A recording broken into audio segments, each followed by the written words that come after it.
Señores, buenas noches. Vamos a comenzar de inmediato porque hay mucho contenido para esta semana, como siempre, gracias a Dios. Y como siempre decimos, estamos más que honrados, satisfechos de que nos acompañen nuevamente.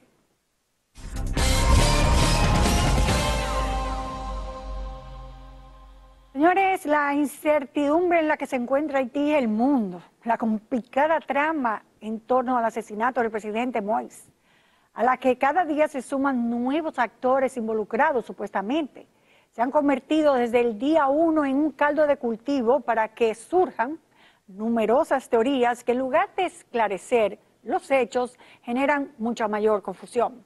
Por un lado, las autoridades haitianas dan su versión. Por otra parte, la policía y los medios de comunicación de Colombia informan otra. Y ante todo esto, uno se pregunta, ¿qué habrá de cierto y qué de falso en todas estas revelaciones? ¿Se llegará a la verdad? ¿Será realmente todo esto manipulado como una marioneta del magnicidio para despistarnos y alejarnos de lo que es en realidad lo que pasó esa noche en la residencia del gobernante haitiano? A estas y otras cuestionantes vamos a buscarle algún tipo de respuesta con este trabajo que presentamos a continuación. La primera versión de quién pudo haberlo matado lo establece el propio presidente Moïse antes de morir en febrero, durante una entrevista concedida al periódico El País, donde advirtió que empresarios del sector eléctrico querían asesinarlo. De los intervinientes forzosos, que fueron los mercenarios que no sabían del plan o sabían poco o se lo inventan, ha empezado a enrarecer la investigación.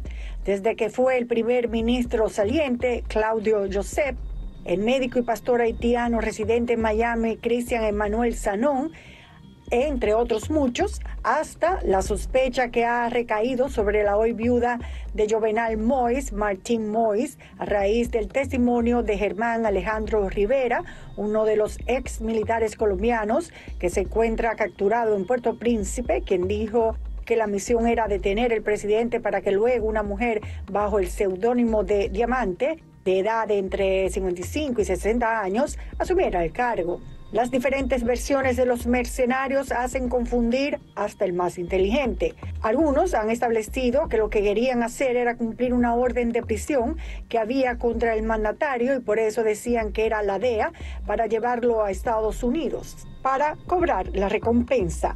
Otros establecen que el objetivo solo era apresar a Moïse o hacerle firmar su carta de renuncia. Existen personas que por todo lo que se ha ido conociendo tenían conocimiento de ese magnicidio que se iba a perpetrar. Por otro lado, parece que dentro del grupo había personas que habían recibido instrucciones distintas.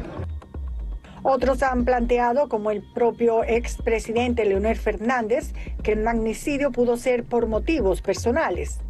Otros no descartan que el expresidente haitiano estuviera involucrado en el narcotráfico. La intervención de la Interpol, la Policía Colombiana y el FBI ha hecho que se tenga la esperanza de llegar a aclarar los hechos, porque si se deja solo a las autoridades de Haití sería imposible que se sepa la verdad. Y es que la desinformación ha sido la característica principal de este magnicidio. No falleció, quedó muy gravemente herida, está recibiendo cuidados que merece su caso en un hospital en Puerto Príncipe. Sus hijos están en lugares seguros bajo protección.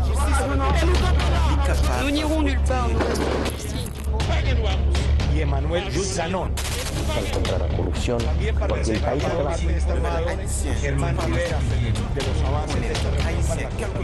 Para que nos ayude a entender un poco esta situación, tenemos al general Santana Páez, que saben ustedes que es uno de los mejores criminalistas que tenemos en el país. Duró años en la jefatura, fue jefe de la policía y trabajó por mucho tiempo en la parte criminalística. Creó el laboratorio de la Policía Nacional y un gran etcétera. Buenas noches por estar con nosotros. Esta situación de Haití, en lo que se refiere a la investigación del crimen, ¿la ha visto usted con disciplina o con desorden? Bueno, yo no lo he visto con desorden.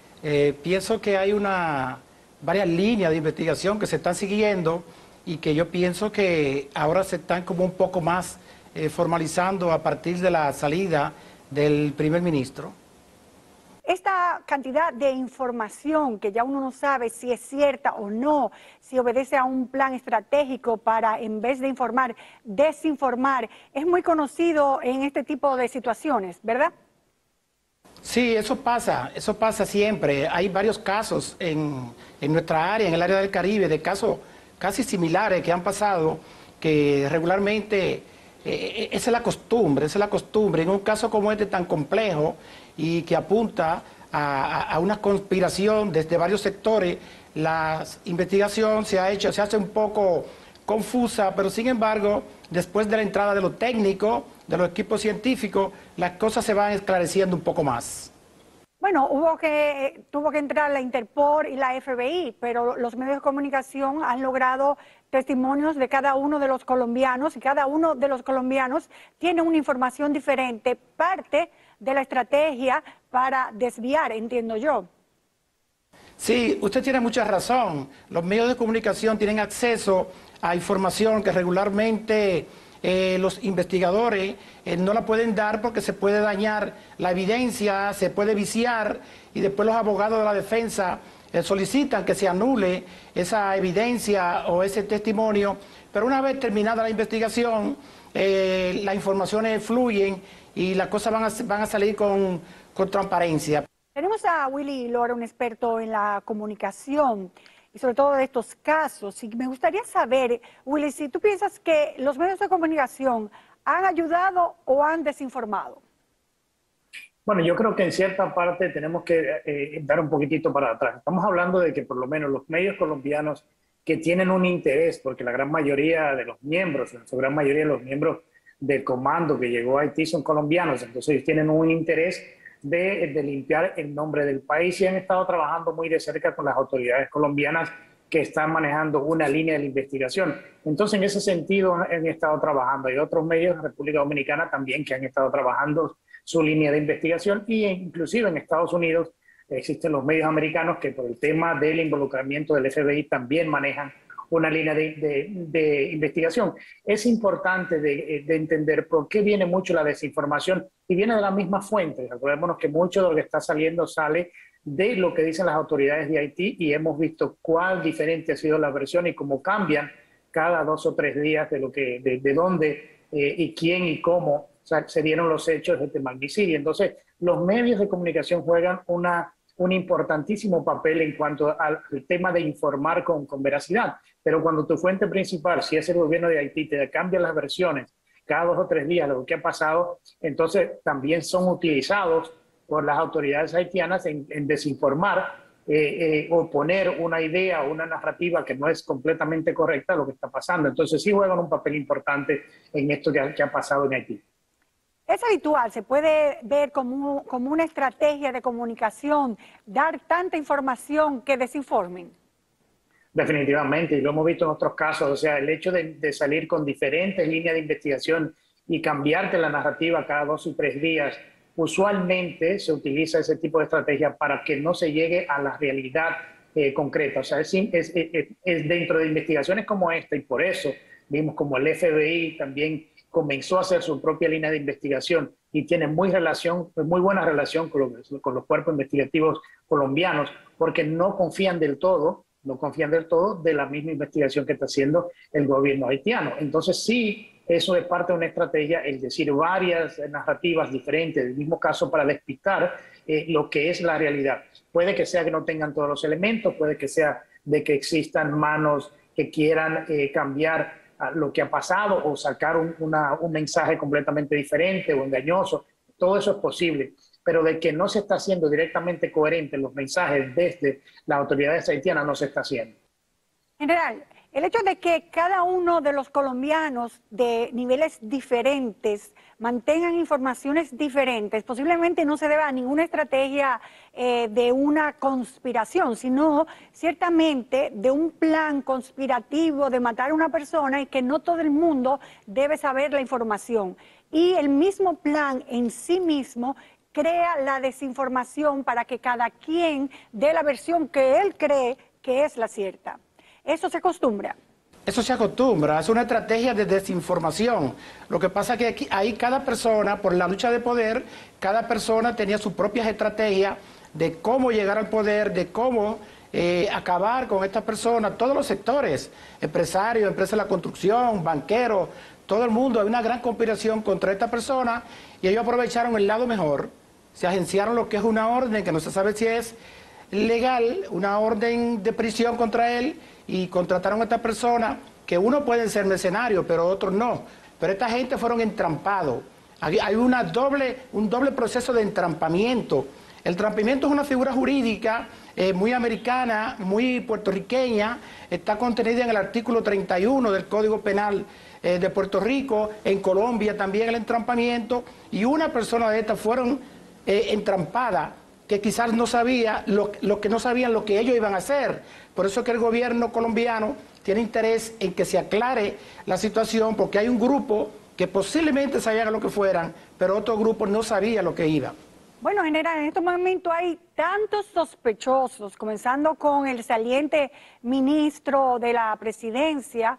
La misma esposa han comenzado también a tejer una serie de rumores contra ella, como usted acaba de decir, empresarios, policías, militares, mercenarios, un gran etcétera. Yo creo que hasta usted y yo somos cómplices ya de todo esto, de tantos cómplices que hay.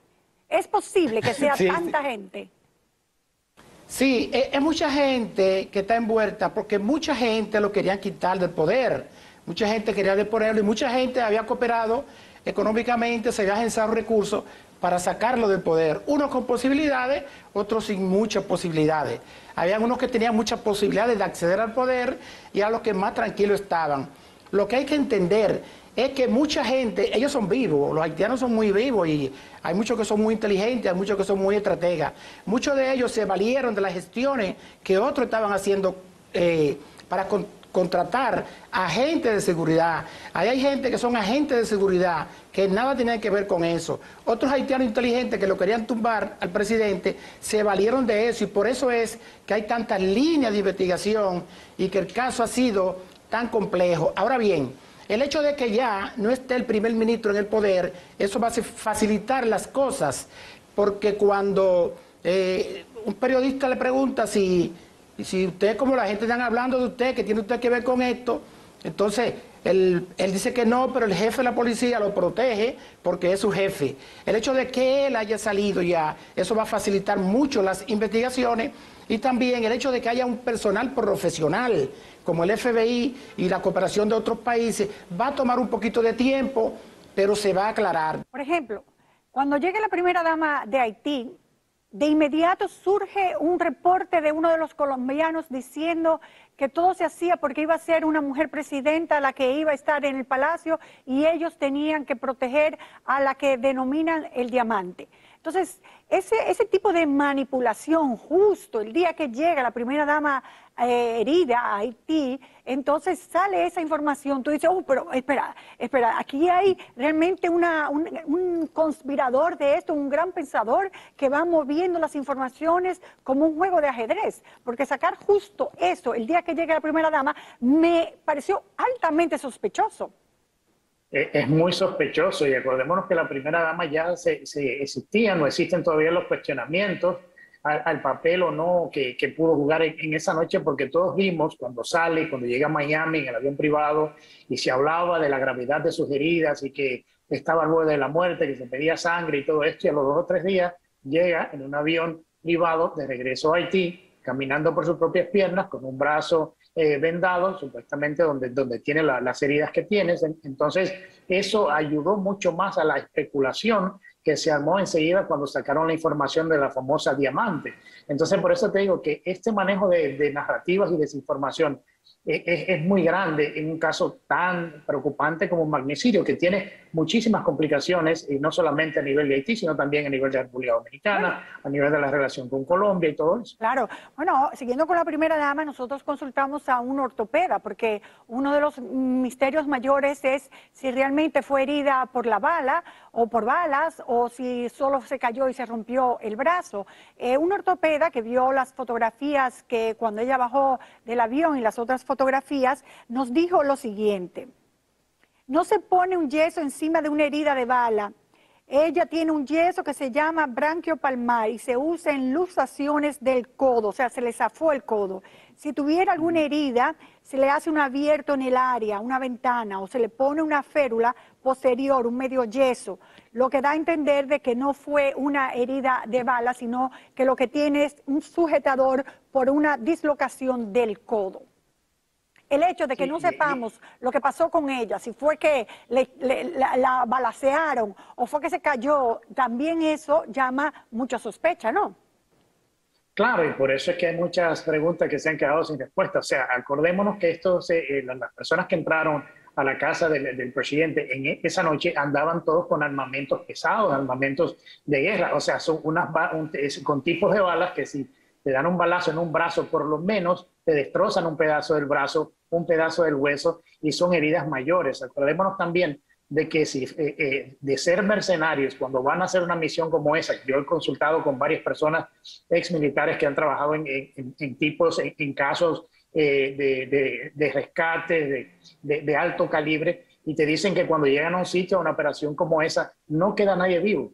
O sea, el hecho de que ella terminara vivo y que sus hijos estuvieran vivos en la misma casa cuestiona mucho el tipo de operación que se manejó esa noche en la casa del presidente, porque únicamente el presidente fue torturado, fue muerto de varios disparos en lugares importantes, y se ha hablado mucho de rituales y todo eso, pero eso son conjeturas. Pero el tipo de evento que pasó esa noche, en la cual solamente el presidente resultó muerto, estando su mujer al lado de él y sus hijos en la misma casa, con un comando extranjero que fue a una misión específica, deja mucho de qué hablar, o del comando o de la narrativa que salió esa noche de la operación.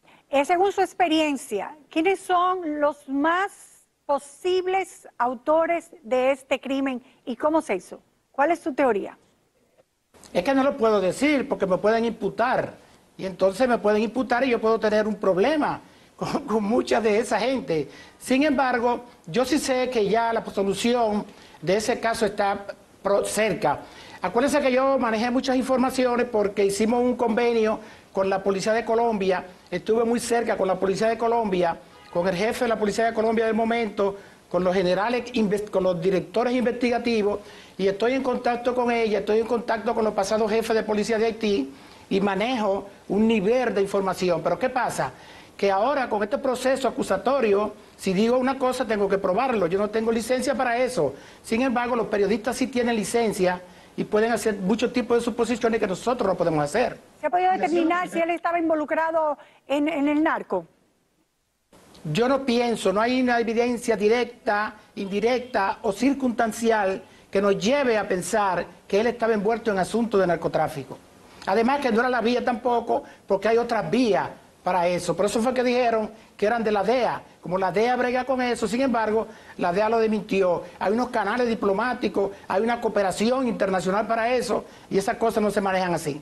¿Cuál es tu teoría? ¿Tienes alguna teoría tú en especial que te atrevas? Bueno, yo creo que sería mucho nadar en aguas todavía no muy conocidas, pero yo creo que si él en ese momento tenía preocupación por el tema del sector eléctrico, que podrían atentar en contra de él, y lo dijo en ese momento, yo creo que es un sector que lo iba a tomar muy en cuenta inteligentemente, y saber que algo que pasara de esa naturaleza se iba a sospechar de ellos. Yo creo también que es interesante ver y pensar, porque yo analizaba esto con un experto en seguridad el otro día, y me decían, oye, me decía Willy, pero yo no entiendo por qué él hace varias llamadas cuando están los mercenarios en su casa, al jefe de la policía, a otros amigos y demás, y en ningún momento él habla ni cuestiona sobre su seguridad personal dentro de la casa que estaba ahí para protegerlo a él y en los alrededores. Solamente llamaba para que vinieran a protegerle la vida. O sea, como quien dice, él sabía que no había nadie ahí que lo iba a proteger, que estaba solo. O sea, hay muchas cosas que todavía el gobierno de Haití no ha dado, las autoridades de Haití no han dado claro de por lo menos esa llamada y de otras cosas similares que no tienen sentido. ¿Usted tiene esperanza de que realmente se sepa la verdad y que la gente lo crea después de tantas personas que han sido involucradas y que ya cada quien tiene su teoría de la conspiración en la cabeza? Y vamos a ver si esta teoría o este hecho o esta investigación da como resultado de que todos creamos de que esa es la verdad. Sí, tengo esperanza porque hay muchas agencias internacionales que no pueden arriesgar su prestigio y aunque tome mucho tiempo, como dice el americano, take it time, aunque tome tiempo, ese caso se va a esclarecer. Quizás no por ello, porque mucho, si usted lo analiza, cada uno tiene un nivel de conspiración y una línea que se puede investigar y que se puede imputar. Sin embargo, tengo la confianza por las agencias internacionales de investigación que están cooperando. ¿Tienes tú la idea de que esta vez se va a saber la verdad y uno va a quedar conforme con esa verdad? Yo creo que la verdad va a tener más peso si sale de un informe claro de las autoridades del FBI y los colombianos, porque te van a presentar evidencias claras. Yo creo que es importante los testimonios de los colombianos, muy importante, porque ellos fueron parte de todo esto y han hablado con las autoridades colombianas y hay una cooperación directa entre el FBI y los departamentos de policía e investigación de Colombia. Yo creo que un informe que salga por ese lado va a tener mucho más peso que el informe que salga de las mismas autoridades haitianas, los cuales tienen un problema, una crisis muy grande y un tema político muy interesante dentro del país. En el magnicidio del presidente Kennedy, para muchos nunca se supo la verdad. Siempre se dudó que una sola persona fuera la ejecutante de este trágico hecho. En Haití hay decenas de sospechosos y quizás el único y verdadero responsable nunca se sepa ni su nombre ni su motivación.